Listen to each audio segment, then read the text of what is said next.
প্রথমে যে কাজটি আপনাকে করতে হবে, ডিটেলস সোয়েপার পোর্টালে অবশ্যই আপনাকে আসতে হবে। এখানে এসে আপনার যে ইউজার আইডি এবং পাসওয়ার্ড ক্যাপচা দিয়ে আপনাকে এখানে লগ ইন করতে হবে। লগ ইনে ক্লিক করা মাত্রই আপনাদের সামনে এই ধরনের ড্যাশবোর্ড চলে আসবে এবং হোম অপশানে ক্লিক করতে হবে।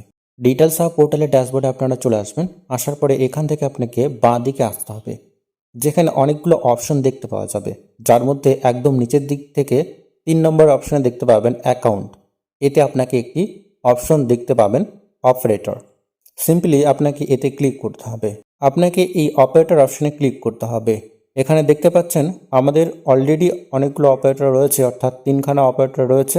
এগুলো আগেই আমরা এখানে অ্যাড করেছি, এইগুলো এখানে শো হচ্ছে। এখন আপনাদের সামনে একটি নতুন মেম্বার যুক্ত করে বা নতুন অপারেটর রেজিস্ট্রেশন করে আপনাদেরকে দেখাবো। যে সমস্ত তথ্যগুলো লাগবে এখানে সেই অপারেটরের ডিটেলস লাগবে এবং খুবই সহজ।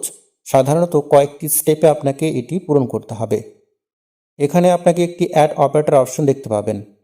আপনাকে এতে ক্লিক করতে হবে এবং এখান থেকে তাদের কিছু তথ্য চাওয়া হবে, যা আপনাকে এখানে পূরণ করতে হবে। সবচেয়ে প্রথমে আপনাকে চাওয়া হবে আধার নম্বর, এরপর চাওয়া হবে সম্পূর্ণ নাম, যা এখানে দিতে হবে। এরপর এখানে তাদের জন্ম তারিখ দিতে হবে। এই সমস্ত তথ্য তাদের আধার কার্ড অনুযায়ী দিতে হবে। এখান থেকে তাদের জেন্ডার নির্বাচন করতে হবে। এরপর এখানে তাদের যে মেইল আইডি রয়েছে, অর্থাৎ যে অপারেটরের আপনি রেজিস্ট্রেশন করবেন তার মেইল আইডি অবশ্যই আপনাকে এখানে দিতে হবে এবং এখানে অবশ্যই অ্যাক্টিভ মেইল আইডি দেবেন, কারণ ওইখানে একটি ওটিপি পাঠানো হবে এবং ওটিপি এখানে ভেরিফাই করতে হবে। এরপর আপনি যে অপারেটর তৈরি করছেন তার মোবাইল নম্বর দিতে হবে। এরপর তাদের যে মোবাইল নম্বর রয়েছে সেটাও এখানে ওটিপি ভেরিফাই করতে হবে। এখানে যে বক্সটি দেখা যাচ্ছে তাতে একটি টিক মার্ক দেবেন, অর্থাৎ ক্লিক করে দেবেন। এখান থেকে সাবমিট করে দিতে হবে।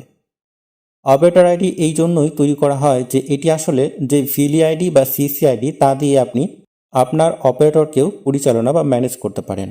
কাউকে যদি দিতে হয় তবে আপনার আসল আইডি সুরক্ষিত থাকে। অপারেটর আইডি তৈরি করলে তাতে কোনো প্রকার সমস্যা হয় না, আপনার আইডি পুরোপুরি সেফ থাকে। অপারেটর আইডি তৈরি হলে তাদের একটি আলাদা আইডি এবং পাসওয়ার্ড তৈরি হয়, তাই এতে কোনো চিন্তার বিষয় নেই। এই বিবরণগুলো আমরা পূরণ করে নিই এবং তারপর প্রক্রিয়া আপনাকে দেখাচ্ছি। দেখতে পাচ্ছেন আমরা মেল আইডি এবং মোবাইল নম্বর দুটোই ভেরিফাই করে নিয়েছি। সহজভাবেই আপনাকে সাবমিট বাটনে ক্লিক করতে হবে। কয়েক সেকেন্ড অপেক্ষা করার পর এখান থেকে আপনি রেজাল্ট দেখতে পাবেন যে successful, congratulations, the operator valley account has been created successfully. এই লেখাটি এখানে আসবে, যেখানে অপারেটরের নাম থাকবে এবং দেখতে পেয়ে যাবেন তার ঠিক নিচে লাল রঙের নতুন অপারেটর আইডি দেখতে পাওয়া যাবে, যা ইউজারের ব্যবহারের জন্য অপারেটর আইডি হিসেবে ইউজ হবে। এবং এইখানে অবশ্যই দেখতে পাবেন password for this user has been send to your registered mail ID. এবং আপনার যে পাসওয়ার্ড, অর্থাৎ অপারেটর আইডির যে পাসওয়ার্ড, সেটা রেজিস্টার্ড যে মোবাইল নাম্বার রয়েছে সেখানে সেন্ড করা হয়েছে। রেজিস্ট্রেশন করার সময় আমরা যে মেল আইডিটি দিয়েছি সেটাতেই কিন্তু যাবে। পাসওয়ার্ড পাঠিয়ে দেওয়া হয়েছে, অবশ্যই সেই পাসওয়ার্ড দিয়ে এবং যে আইডি পেয়েছেন সেই আইডি দিয়ে আপনাকে এখানে লগ ইন করতে হবে।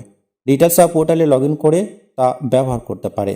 এখন বর্তমানে কৃষক বা ফার্মার রেজিস্ট্রেশনের কাজ চলছে, ফসল বীমা রেজিস্ট্রেশনের কাজ চলছে, অর্থাৎ প্রধানমন্ত্রী ফসল বীমা রেজিস্ট্রেশনের কাজ চলছে।